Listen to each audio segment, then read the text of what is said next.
magsimula sa nakakabiglang musika. Mga kaibigan, nagbabalik na si Venom, may dala-dalang bagong misyon. Pero sa pagkakataong ito, medyo kakaiba ang takbo ng kwento. Handa na ba kayo? Sige, sumama kayo. Hi! Narito si Eddie Brock sa Las Vegas, umaasang makapagsimula muli. Pero alam niyo ba kung anong nangyari habang naglilibot siya sa lungsod ng mga ilaw? Ang ating bida, si Venom, ay nakakulong sa isang ipis. Tama ang nabasa niyo. Isipin niyo na lang ang isang symbiote na nakapit sa katawan ng isang maliit na ipis, desperadong hanapin si Eddie. Grabe, di ba? Habang naglalakad si Eddie sa mga kasino at nag-enjoy sa tanawin, ang ipis na may Venom ay gumagapang sa mga kalsada ng Vegas. Hinahanap siya. Isipin niyo ang kaguluhan at kaba. Pero hindi lang yan ang kakaiba sa kwento. May paparating na bagong kalaban.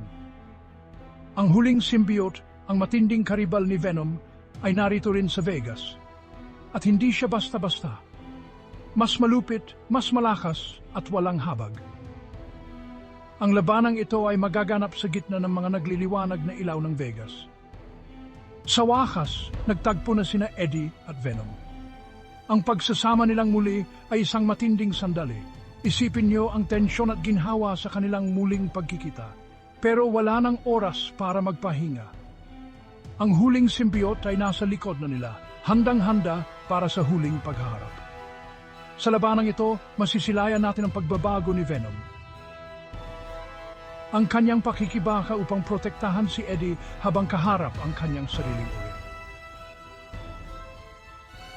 Ang mga eksena ng labanan ay magiging epiko, puno ng aksyon at drama.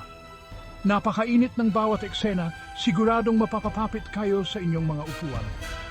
Dito na muna magtatapos ang ating kwento, mga kaibigan.